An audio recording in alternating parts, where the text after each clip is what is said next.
Welcome to the Conversion Disorder Podcast. I'm Rob. And I'm Scott. This is all about the hidden costs of acquisition marketing.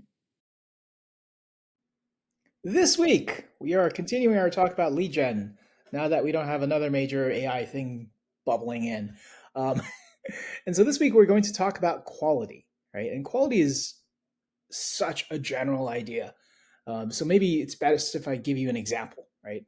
So here's a thing that for my advertising friends and lead gen friends that you would never do, right? Which is buy a display ad, say on Google or wherever, right? Send that directly to a zip submit, which then immediately goes to a credit card. And you're going to make so much money because there's so few steps, right? There's so few clicks, right? And that's all it takes to make money, right? Right, Rob? Right? Yeah, that's what I've always been told. At least that's what the biz ops have always told me. It's that it's so much more. It's so much more. So maybe let's start easy, right? A lot of folks will see certain kinds of more complicated sales, right? Say for insurance, finance products, big travel things, certain kinds of promotions, etc. And they'll have lots of form fields, so many form fields. They'll ask for all kinds of things. There'll be survey questions. There'll be, input things. So what's going on there, right? As it relates to quality specifically. Yeah, there's a lot. Let's start with the requirements, because in certain industries and stuff like that, there are certain fields they have to collect because maybe they need to get a contract executed, whatever it is. And the more, let's call it specific, the field, the more you're going to lose people when you ask the question. So that's when you normally start to see your drop. But the other thing is you can't just escalate from like, what is your first name? And by the way, the last four of your social while you're at it. It's not, you can't gain trust like that. And especially if you're not doing something where it's necessary. Like, it's just like, oh, by the way, we wanted to just tell you how the weather is today. Please enter the last four of your social, so it's an accurate prediction. It's like, that doesn't make sense. So the aspect of the journey is so important because you need to make sure that everything kind of aligns. It aligns from how you sold it or how you told them to what they're expecting to have versus what they actually see when they get there. And if that's a disconnect, how big of a disconnect is it? What is that going to do? So there's a lot that has to kind of be gone through in terms of like the mentality and how you go after it and how you target it. But like escalation is a big part of that. You can't just go from nothing to having them fully trust you. Yeah, escalation is a really good way to put it. Previously you described it as sort of a logical progression. You're kind of telling a story with your form fields and your form collection because it has to line up with what people came for. And if they are signing up for a scratch ticket, they are not going to give you their social. It just makes no sense. But if you have them signing up for a scratch ticket and somehow got them to answer 30 questions, maybe they will give their social at that point because there's sunk cost, the feeling of momentum that they've gone through so much. So these factors matter. And as it relates to quality, how far somebody is willing to go, how much you've engaged them in the story told by the questions you're asking, the things that you're getting them to go through, right? That has a lot to do with the quality of the user because they would not put up with all this nonsense if they really didn't want to get to the thing. And if they feel it was reasonable and they feel they can envision themselves doing this, if I'm signing up for auto insurance, I am expecting to put in 40, 50 fields, 60 fields of information because that's just the process. And this also means that you might want to segment your users, by the way. This is a very important tip here. Not every user is familiar with the process or the journey. And so you may have to set their expectations. Sure, progress bars and things like that. But I've also seen a lot of cases where progress bars are just liars, where you're in step 2. You're still on step 2. 30 steps later, you're still on step 2.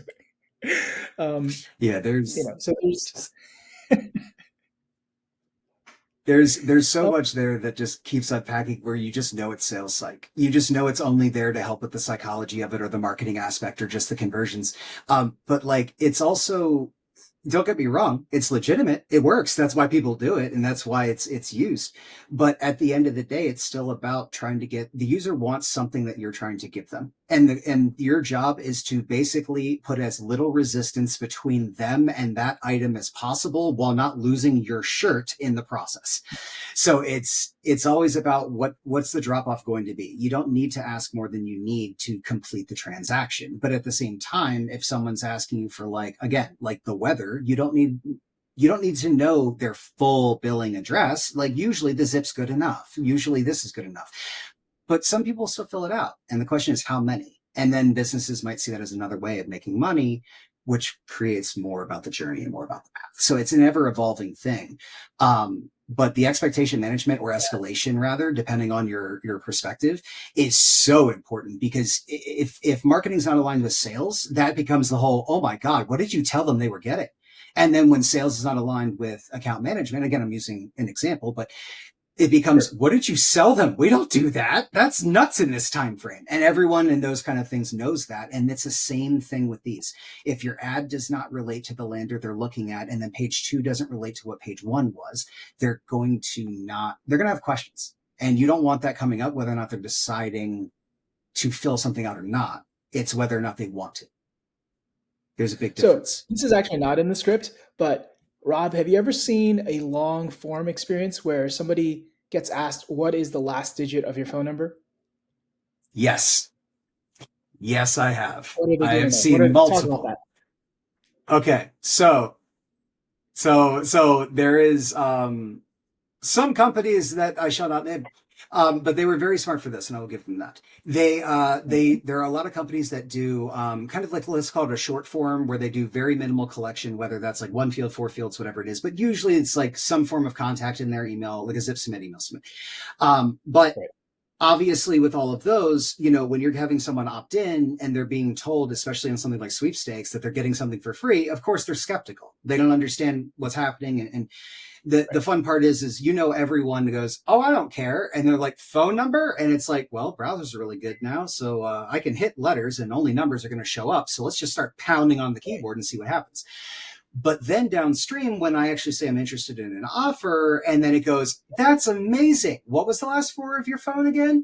And then it doesn't match. Or like, what was the last digit of your number again? And it doesn't match. If you want to actually access that, then you're going to have to go restart your session and give us actual legitimate information. Because if you can't remember your own last number, what are we doing here? But also, if you end up at that spot and you do remember it, now the advertiser knows that like it wasn't random. It wasn't, oops, I clicked yes by mistake. It was I clicked yes and then confirmed again by typing something in. That is as strong of a signal as you can get, other than a much more completed form.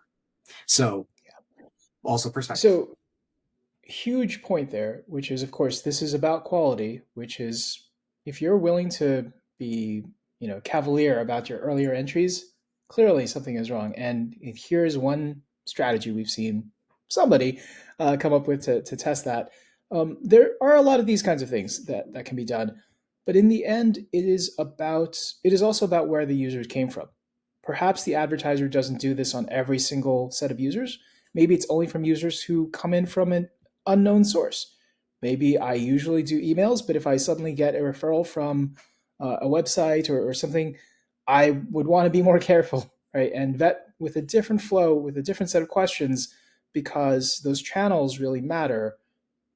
I don't think anybody would argue that display ads are not the same as social ads, are not the same as native ads, are not the same as email, certainly not the same as push ads.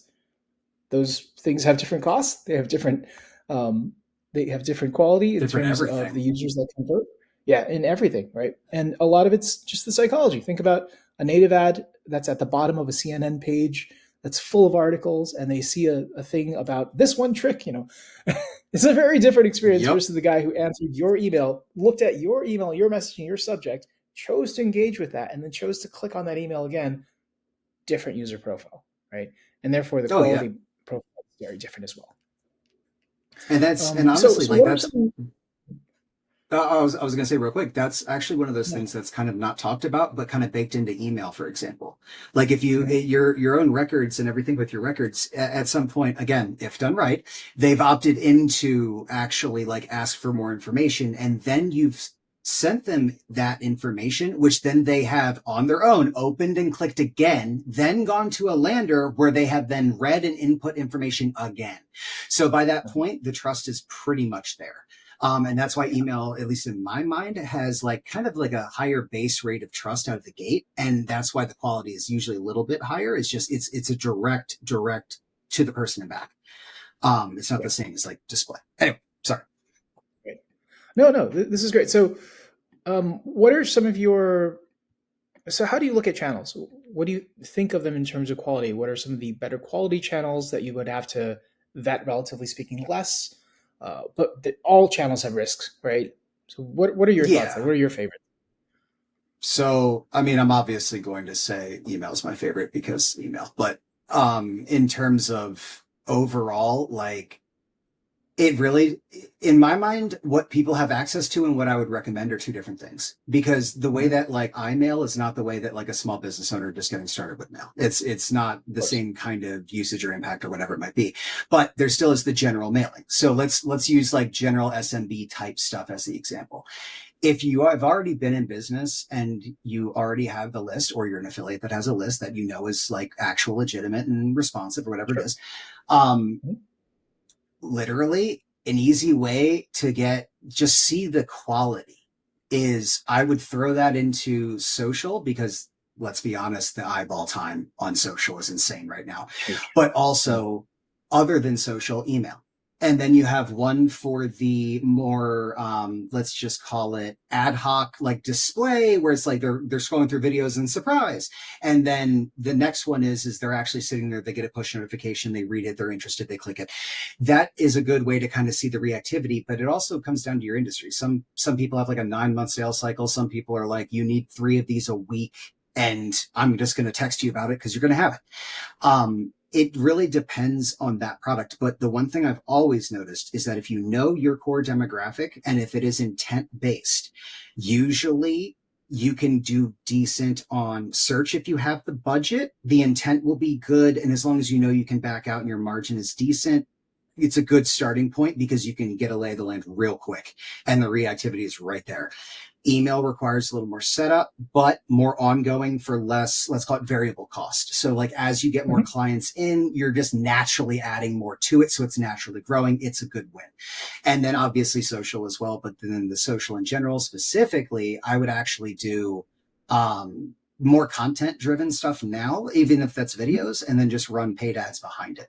And that's until you actually understand the social aspect, because a lot of people go hard and they do not understand how fast Facebook can spend money. They have no idea. It's 3 a.m., Rob. You meant to spend that $50,000 budget right there. Oh, 100%. And that's the thing with a lot of those is email is a lot slower. It's more controllable. It's a lot more systematic. You can say, I just want to test to 10 people and it's fine. I'm not saying it always works at that level, but testing wise, it's a lot easier to do smaller tests. Yes. But in terms of those 3, that will take care of basically your follow-up, your abandonments, your retargeting, which also follow-up, and then technically also your cold as well. You could also do the ads all the way forward. So it's a good foundation to start with, at least in my mind. And I would actually do it in that order. I would do it in probably search first, if applicable, based on price, etc. Because like if you're doing mesothelioma, good luck. But like then you have obviously the next one, and then the next one's usually email, because that's like Aweber and all that for the vast majority of people, or affiliates, maybe a little bit more depending on content. But also affiliates might have data costs. These guys may not or shouldn't. But then after that, Facebook just ties it all together, because then you have the remarketing pixels on your landers, everything else, and that doesn't cost anything to use other than the normal cost you would have paid for the impression. So it gives you a good way to kind of cover all bases, at least in my mind. I do think you touched on some really good points there. The economics of email does make it a really strong first place because, for example, if you can have your own in-house dedicated IP sending, you can do it for less than, call it 10 cents per 1,000 emails sent. If you're doing it through an ESP, anywhere between 40 cents to, call it $2 for some of the more abusive ones. But that might relate to their deliverability and the other things that they do and the tools they offer. A lot of ESPs have been trying to bundle things, which are not always useful, but they are still trying to create that stickiness by offering more value. But in the end, the sheer cost of email lets you experiment a lot, lets you potentially scale quite fast if you have really good engagement, really interested audience, and it lets you make mistakes, which is I think is really important. A lot of people don't allow for that in marketing. They set up a plan, they set their budget, and they're off. Oh, and it failed. Oh well, I'm going to abandon the entire business now and go somewhere else. It's not how you build a good business. But if you think about how to set up good experiments, email is a certain thing because of the experimentation. I agree with you, though, that search, if money is no objective, quality users are on search just because the intent is so high. And I think with the new AI summaries, that has increased. And with some of the things that there's no real clear, direct way to advertise into the LLM chats yet, but I'm sure that's coming fast, right? And they will be pricey because just for scale, the old Google search engine would send, just call it, one user for one search to a site. Right now with the AI overview, now it's like 1 per 100 users, right, to a site. Perplexity or any kind of chat GPT type thing, the interactions there, it's more like 1,000, 1,600 users before one user actually goes off of their property to a site. So things are being kept heavily inside of those walled gardens. And that is a trend that's progressing only more so, making advertising more expensive, making things more difficult.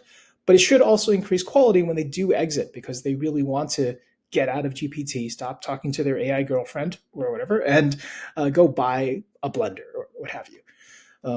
In terms of the other formats, I think it depends on the expertise also at our relative advertisers that we're talking about, right? Because there's some things that go really well with video.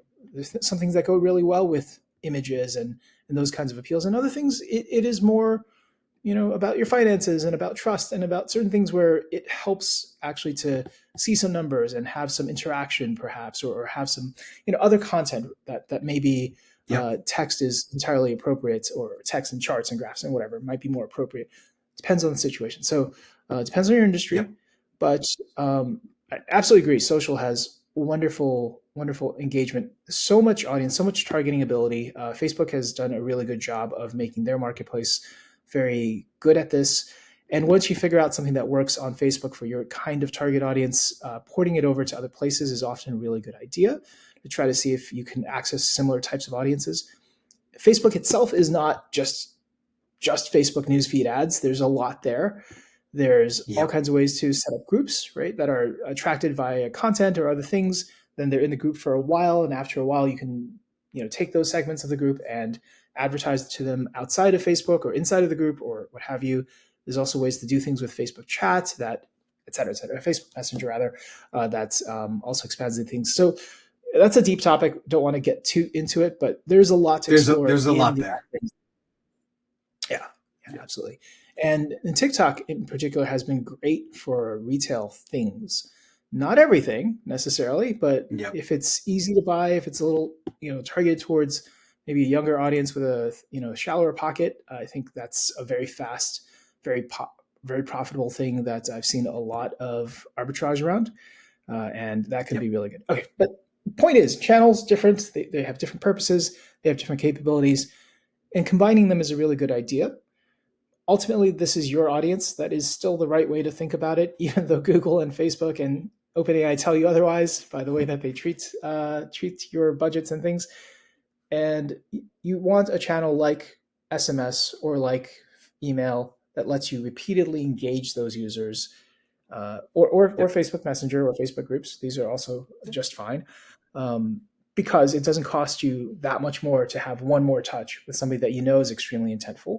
And because you know something about them, hopefully, you're customizing your message in a way that reflects, hopefully, reflects previous interactions in a way that moves them on the journey, right? That moves along the conversation, that moves along the story that started with them seeing your original ad, maybe your original interaction, whether it was a click on a catalog or click on a few form fields submitted. You want to make sure that you're engaging them in some way that does something, right? That moves the relationship along. And also, I just thought about this as well. I think we kind of glossed over it. Do we even talk about attribution? Oh, because that's kind of important when it comes to, it's just so So that's the other thing too. Is I mean, we're sitting here talking about like use all the channels, and then when you said don't, you should really use all of them, I went, well, let's hope that they can tell the difference. So besides quality, you definitely can tell the difference in more intentional ways. So with all of your stuff, and I'm going to go with the most basic example, which I'm just going to say Google Analytics is a good example because the UTM parameters are pretty universal. But like, you know, obviously there are other systems like Everflow, and there are other systems like Volume and all of those that work as well. Yep. But basically, the whole premise is those traffic sources are great. I am not trusting their stats at all, ever, at any point. If I see a number on there, I will literally still not trust it because pretty much almost every time I've run Facebook, it's not about whether or not it's the stats are like off. It's how much are they off? And usually it's just update frequency, which is fine. But it's like sometimes you're sitting there going, we're profitable. And then like it updates and you're like, uh-oh. And then it's just, it goes bad really fast. So it's always good to have something where you can at least confirm, hey, Facebook says we got 850 clicks. Analytics only shows 600. Like that's a pretty big discrepancy. Like that's interesting that we couldn't see that. And they'll track some of that natively and some of that they might not. So usually that's what they have with the UTM parameters, which if whoever, you know, if you're watching this, you're not familiar, Google UTM parameters, and usually you'll end up at an analytics page. But like UTM campaign, UTM source, right? So like use your source as Facebook, use your campaign as like the name of your campaign, whatever it is. But now you have more data. And now you have, oh, these guys clicked through, they didn't convert, they did convert. But more importantly, you don't want to sit there and see 100 clicks and 15 conversions and go, this is amazing. And then figure out that 40 clicks and 12 of those conversions were the same source. And then the other one was the rest. Because in a lot of cases, one of them might be very profitable and another one might not. But because you didn't segment, you're sitting there actively taking losses. So it's attribution is as important as the journey, because let's be honest, if you don't know what direction to go, how are you supposed to go on the journey? So it's a lot of that is the attribution and how you kind of have to put it together, but always segment your stuff. And with URL parameters built into everything right now, it is so easy to do. There's really no reason not to.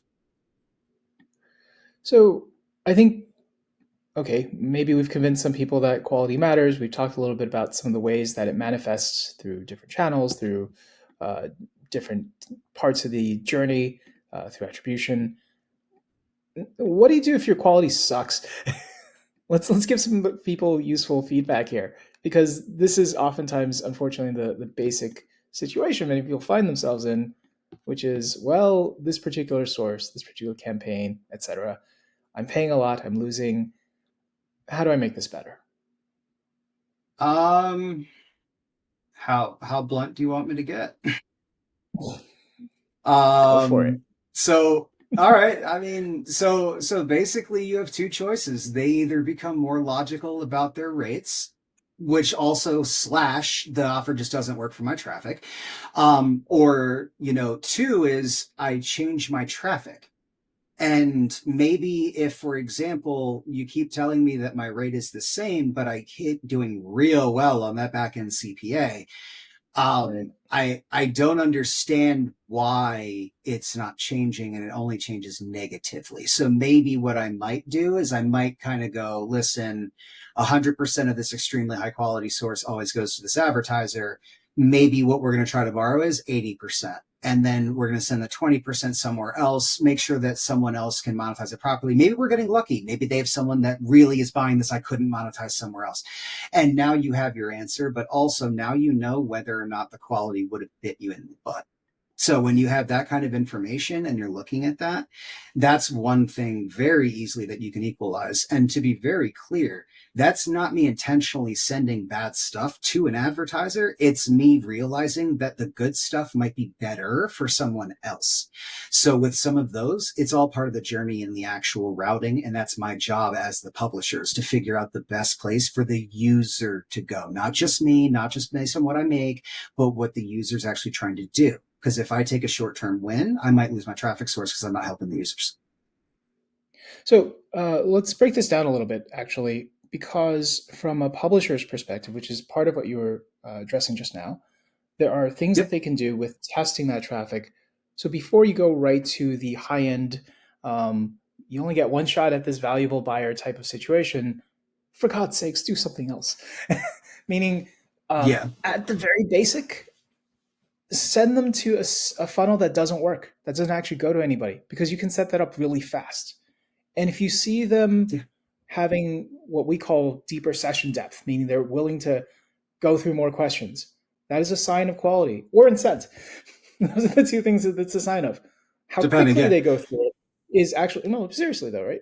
How quickly they go through it is actually a sign of intent. Because if they're just rapidly zipping through, that is somebody who just wants to get it over with. They don't care, right? But on the other hand, if Yep. they're taking a more human amount of time, uh, that's good. And then you can also tell bots that way to some degree, because if they're going very slow, oftentimes, or just an inhuman, ridiculous amount of time, that is a bot, because they don't know how long a human should take with a 2-button option on a page, because they can't actually see it, right? Until computer vision gets better, which is coming. But nonetheless, the other thing that you can do is to send to a aggregator who is not necessarily the end all, right? They're not going to pay the highest, but they have very big sources of traffic. They're bundling everybody together, and they get their money through that volume. So, for example, Yahoo has a feed, Microsoft has a feed, Google has a feed. Some industries have their own particular folks who are aggregators and assemble feeds. But these folks can be pretty good, because they can give you some type of quality feedback. Some people tell me, well, but Google doesn't do that. Actually, they do, which is how many clicks you send through and how many clicks are getting paid, right? Google Yep. solely reflects quality feedback through, you could just look at the aggregate payout, right, for the number of clicks sent. But that is an indicator of what they think of your traffic, good, bad, or otherwise. Yep. But using these aggregators is a really good way to get a quick test in a sort of a safe way before you go deeper, right? So we talked about using the blank forms. We talked about using this. And then there's other things you can do, which is to put more obstacles in the way. In the forms test, you're putting together, I don't know, a 10-question form flow, whatever, right? And you're seeing how far into that they get. If you average very high, they go through lots and lots of steps. This might be a really good set of traffic, especially if the timing looks human to you. Right? Go ahead and use Yep. things like Hotjar and whatnot, and look at what they're doing on the particular pages. If this seems like a credible human to you, actually going through and taking the time with answering the questions, that's a really good sign, right? That might be a good quality source or campaign or et cetera that you've got there. But once you've gotten to this step, you can also do the same thing of putting more obstacles in front of a group. So let's say you have not such a great source of quality, but they do seem to be human, which is great. You want that. Then maybe use something like a jump page. This is a bit of a loaded term, because a lot of people say this term. Do you want to kind of elaborate a bit on what actually this thing is? Yeah, so jump page, bounce page, whatever, insert word here page. Basically, it is the most literal definition for a filter page that has ever been coined. So basically, the whole concept is you drop everything on this page, and only the people that are actually interested that you want are the ones that end up going through. And that can look a couple different ways, right? It could just be like, it could be a captcha page. It could be a page with a creative on it. And then that's like someone is doing, for example, they're trying pop-ups or pops, and they just literally do that. And they're like, well, I don't want to pay click tracking, but impressions are cheap.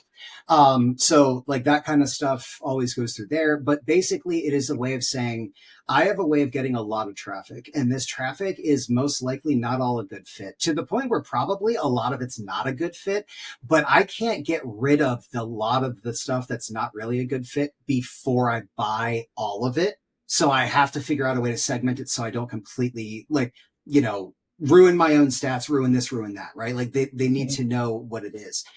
So it's a good way to kind of filter. And usually that it's used a lot for like mail, like people run it to a mail page and then it's a click through from there. Like there's a lot of different ways to use it, but basically it's a filter if you think about it in vast majority of cases. Right. Yeah. And as with all the advice before, it varies by your situation, but you can use it for finding just the humans, or finding the intentful users, or finding maybe you only want users of a certain age, right? Maybe that's all you need in order to find a really good quality lead because that's your particular industry. Do that thing, right? Do that thing, and then from there, expand on it, add to it, give it more content, put it below the fold, make them scroll down a little bit first to get there. Each of these steps, each additional action that you cause them to incur is a way to clean the traffic. And assuming the economics work out from your source of acquisition, from an advertiser perspective, this is a really good way to control quality. And this, by the way, is exactly what happens when an advertiser asks a publisher, hey, I'm just going to need you to ask these 5 questions. Well, if you get to know them really well and vet the quality traffic, or the quality of the traffic, maybe they'll actually cut out a few of those questions, right? Every publisher I've seen ask for more money. Not everyone asks for an easier flow, and this is always an option, right? Easier flow. Oh yeah. Slightly different language, bigger logo, things like that are possible. Once you prove yourself quality-wise, it's a really good conversation to have. And likewise, some advertisers at least are in the know that this is a way to incentivize people to send them more traffic by giving them these sorts of things, the signs of trust, as it were, right? To recognize the quality of the traffic and help them along, right? To get more traffic to your offer. Data signals, are those any good? We talked about demographics a few weeks back. So yeah, like there's a lot of data signals I probably don't want to go into here, but yes, there are some other signals that are very good. And actually, you know what? We can just talk about the ones you can generate yourself. So like, for example, there is and I'll name drop these guys because I like their software and it's free. So for example, Mautic. Mautic is a great example of software that, in my mind, is done cleanly. It is basically the concept of you can run your email and like your email marketing, like campaign monitor style, Aweber style from your own environment using your own stuff. But it also has basically like the journey on the back end where you can say every time they go to any page in the back end, they get 5 points. When they get 100 points, trigger this email. When they get 500 points, trigger this text. They're not a member, but they hit the pricing page 3 times in 24 hours. That needs an immediate email. So like, those are really good examples for like how to leverage signals you're already generating, but you just don't know what technology to use, right? You don't know that going on this is that, but someone going to the pricing page should be worth 20 times more than someone going to our frequently asked questions page. And that should be 10 times more than someone going to our TOS. So that kind of stuff is easy. It takes a little bit longer to fill it out. But the point is, at that point, you can also do stuff like partials. And that's where the signals really start to come in. So they looked at like the pricing page. They looked at this. They looked at that. And then a week later, they opted into our contact form. And we go, oh, that's that guy. And then as soon as you have that, now you append the profile. And now you go, not only do we know he's interested, now we know how interested. And that's a good example of like internal signals. There are also people that buy and sell them all day. And you can cross channels between like, using signals from people that landed from social and then using that with stuff like email or using opens and clicks from email. There's a lot of different stuff you can do. The question is in your industry, what is the actual signal that matters? Like, because for some people, that's a text. For other people, that's an email. But maybe it's only an email between like a 3-hour time span because they work in an office or whatever it is. You need to know your industry. But once you do, that's how you're going to break through the noise. And that's how you're going to be able to do it. Yeah, I'm so glad you started with the signals that our folks who operate sites and operate properties actually get themselves, because this is the most overlooked thing. I keep trying to tell people the reason Google built their incredible business in advertising is because of their search business, which is a human typing the thing that they want into the box, right? This is a wonderful thing. But the majority of the volume of their advertising comes from the display side, which are the ads that are next to other things. And yes, they do a good job sometimes with trying to target that and use past intent, but it's a really hard problem to solve, right? That is Google trying to figure out of all the humans and all over the internet, on all the devices, in all the situations that they come through. Whereas when you get somebody to come to your site and your site specifically sells, I don't know, pet insurance, right? they came here for a reason. There's a certain context that you've been given that's just as good as a search, basically. And every action thereafter is an extremely valuable signal as long as they're still there and you're still able to interact with them. But you're not Google. You don't own the Chrome browser. You don't have all those ad placements everywhere. So yes, you could go pay for those ad placements, but you're much better off doing something while they're still there. And that includes perhaps, if they identify that they're not actually able to buy pet insurance or they have a pet that's not covered, for God's sake, sell them something, right? Because you have the best shot at figuring out the user profile there from those signals. And from that point, all the other signals are worse, right? Google's very happy to sell you a car insurance signal, but it came on the word car. Really, how good is that, right? And there's ways that marketplaces can be manipulated in such a way to create more volume for them when their quarter is looking like it's flagging, that are not necessarily that helpful for us, the folks who are actually trying to get our job done, right, as marketers. And so own the signals that you have. And this, by the way, goes for publishers too, right? A click means that they're at a device. A click on an email, let's say, or an SMS means that they're at a device. This is a time at which point, if you have something else to say to them, you could say it in the next couple of seconds because you knew they were just at a device and you're about to lose the context and lose the value of that signal. In terms of the data brokers, I will say that it's not that all data brokers are bad, but as with any business where it's a large ecosystem, everybody is going to sell every signal that they have. And the value of a signal in the first couple of seconds literally will drop an order of magnitude just a couple of seconds later.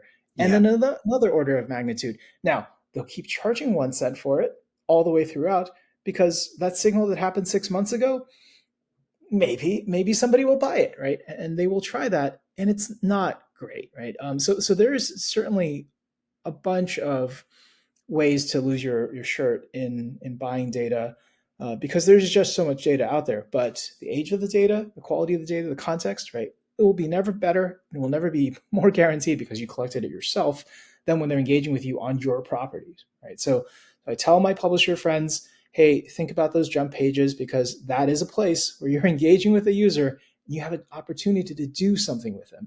And likewise with the advertisers, you guys are engaging users and you are only focused on selling your own thing, and you should, but you should also think about the value of those signals for everybody else, right? Because every user is the ideal customer of some marketer out there, right? And maybe you're missing out on revenue because you are actually an amazing data broker up until 2 seconds later, and then you are just like the rest of us, right? In the sense that you lack a clue now. Yep. So, all right. So those are signals, man. All right. We've covered a lot, actually. Any other thoughts on quality? Technically adjacent, but I'll just throw this in there because of the quality aspect. Please remember that you are not your market. Don't get me wrong. We always go like, oh, I'm a plumber and also I'm marketing to plumbers. Of course, I understand that. No, you understand how they think, but that's not the same as like you're not looking at it through the same lens, because when you're evaluating it, you're going, he's a quality guy. Of course he is. Look at him. And you're just like, yeah, that's me. But that's not the aspect of the pitch. You need to understand that your people have so much more that you cannot assume that they think like, look like, do like, they, research or the process they do with their stuff. You don't know how many people like ecom, right? Mm-hmm. People get so freaked out when they look up the stats of how, like, the percentage of people that on the final checkout page, the credit card is in, they are ready to purchase, and they go coupon, and then they go to Google in a new tab and find the coupon, and then all of a sudden the guy that just nurtured this thing for a month is just like, oh look, I just lost it to a coupon site for attribution. But you didn't know you had it in the first place because you didn't have any signals tell you had it in the first place because you didn't know how. So with all of those, that's kind of the thing, is you're not your market. And remember that. Remember everything about them. And that's, by the way, why so many people do like the survey thing where they're like, are you looking for a new water heater? We'd love to give you a $20 gift card to tell us what you're looking for. It's like, it's sales. It's like, yeah, it's not only sales. It's also they're going through their process. So there's a lot of stuff they're trying to gain, just like you. And you should gain that about your stuff as well. Just remember, it's not everyone. All right.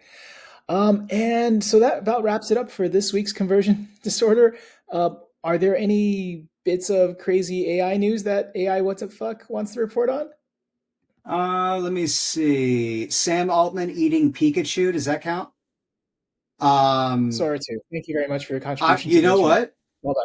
I don't even know if I want to expand or even go into that. So I'm just going to leave that at Sam Altman eats Pikachu. Yeah. And I'm going to let Yeah. Google serve whatever it feels the results should be for that. Yeah. I'm just going to let it kind of roll. All right. Thank you very much. Like and subscribe. Also, look up the raw Pikachu. Ooh.